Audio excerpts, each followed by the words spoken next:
Hello, habari zenu watu wangu, habari ya leo, karibu tena kwenye chaneli yetu ya Penicare Afya, na leo tunaenda kuzungumzia kitu muhimu sana kinachoathiri afya za watu wengi, sasa kina mama na kina baba pia, na bila hata wao kujua. Nacho ni mvurugiko wa hormones. Je, umewahi kujua mvurugiko wa hormones ukoje? Je, unajua maana yake pia? Watu wengi wanasikia neno hormone lakini hawajui hasa zinafanya kazi gani mwilini, zinaweza zikaharibika na zinaweza zikasababisha matatizo gani katika mwili wako. Hayo yote tutaenda kujifunza. Kama umekuwa ukipata uchovu usioeleweka, kuongezeka au kupungua kwa uzito ghafla, chunusi nyingi, kukosa usingizi, stress kupita kiasi, hedhi zisizo sawa, lakini hata kupungua kwa hamu ya tendo la ndoa, inawezekana kabisa homoni zako zina changamoto ya aina yoyote. So kaa na mimi ili uweze kujifunza na uweze kupata elimu zaidi kuhusu hormones. Lakini pia unatakiwa kujua vitu vingi ambavyo nitataja hapo, na utavipata kwetu ukiendelea kutufuatilia katika video zetu. Kitu cha kwanza ambacho tutafundisha ni maana ya homoni. Homoni ni nini? Mvurugiko wa homoni ni nini? Visababishi vikubwa vya mvurugiko wa homoni pia ni vipi, na namna ya kujikinga pia tutafundisha. Kwa hiyo uendelee kutufuatilia mpaka mwisho, kwa sababu kuna vitu muhimu au kuna mambo muhimu ambayo watu wengi hawayajui na watayajua kupitia video zetu, kupitia Penicare Afya. Kwanza, homoni ni nini? Ni kemikali maalum zinazotengenezwa na mwili na ambazo kazi yake ni kutuma ujumbe kwenye sehemu mbalimbali za mwili wako. Kwa hiyo nahisi hapo utakuwa umeshaelewa kwamba ni nini. Kwa lugha rahisi, homoni ni kama messenger kwenye mwili wako. Ni kama messenger, yani yenyewe inatuma taarifa. Na homoni husimamia mambo mengi sana kwenye mwili wako, kama ukuaji wa mwili, hisia na mudi, lakini usingizi, lakini pia uzazi, hamu ya kula, kiwango cha sukari. Hizo zote ni hormone, na hata uzito wa mwili bado ni hormones. Hormones hizi hutengenezwa kwa tezi mbalimbali, na tezi hizo ni ovaries testes kwa mwanaume, lakini pia kuna pancreas na zenyewe ni hormones zenyewe. Sasa hormones zikizalishwa kwa kiwango kisicho cha kawaida, hapo ndipo tunapata mvurugiko wa hormone.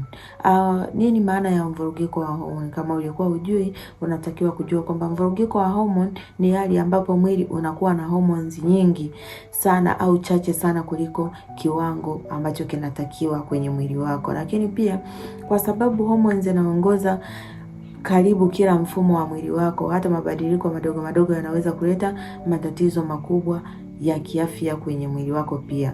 Na tutajifunza pia kuhusu dalili za hormones.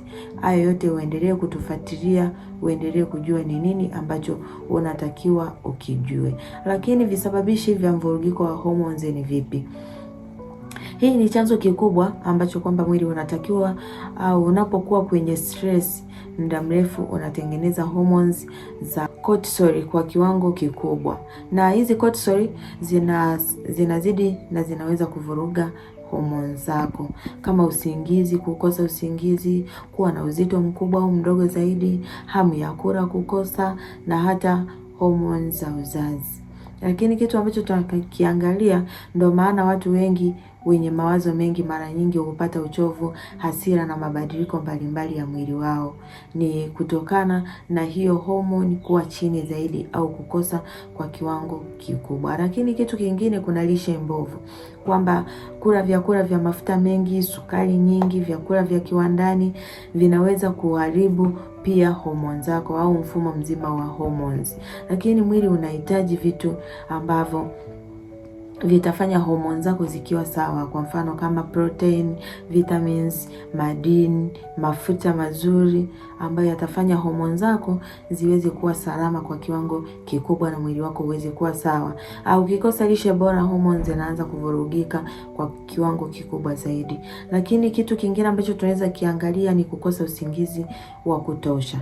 Usingizi ni muhimu sana kwa balance ya hormones mwilini, na mtu anayelala masaa machache mara nyingi au mara kwa mara anaweza kupata kuongezeka uzito, stress, lakini uchovu, kushuka kwa kiwango au kwa kinga mwilini, na yenyewe inaweza ikamtokea mtu wa aina hii. Lakini kuna mapungufu au matumizi ya dawa fulani ambazo wanakuta hazina ushauri kutoka kwa mtaalamu yoyote, na baadhi ya dawa zinaweza kuathiri hormones. Kwa mfano, kuna dawa za uzazi wa mpango, ukizitumia bila ushauri wa daktari au masharti yoyote itakuletea shida. Lakini pia kuna baadhi ya dawa za depression watu wamekuwa wakizitumia, na hizo zinakuwa ni mbaya zaidi, na ndio maana ni muhimu kutumia dawa kwa ushauri wa daktari.